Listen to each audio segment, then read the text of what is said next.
বাংলাদেশে হিন্দুরা মিলে একটা বিশাল রাম মূর্তি বানাচ্ছে বলে কিছু কিছু শান্তির ধর্মের জিহাদির বাচ্চাদের ভীষণ সমস্যা হয়ে যাচ্ছে।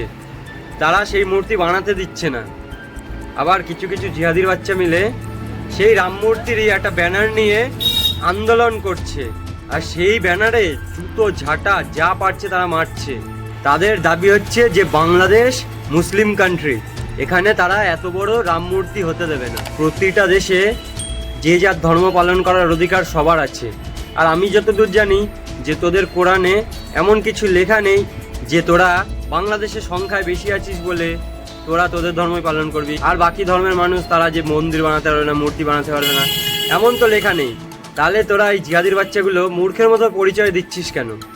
তাহলে তো আমাদের ভারতবর্ষ মানে হিন্দুস্তানে আমাদের হিন্দুদের সংখ্যা বেশি, তাহলে আমাদেরও তো এখানে হিসাব মতো কোনো মসজিদ থাকতে দেওয়া উচিত না বা হতে দেওয়া উচিত না। কিন্তু আমরা সেটা করি না।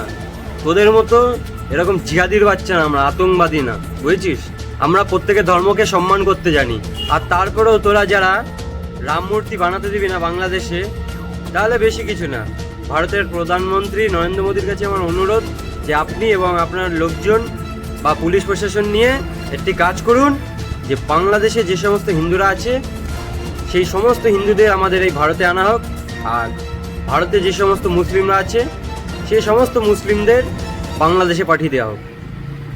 আর আমাদের এই ভারত থেকে বাংলাদেশে যে সমস্ত জিনিস যায়, চাল ডাল আরও ইত্যাদি বিভিন্ন রকম জিনিস যায়, সে সব বন্ধ করে দেওয়া হোক। তারপরে টের পাবে এই বাংলাদেশ। না খেয়ে মরবি, বুঝেছিস? সালা জিহাদির বাচ্চাগুলো।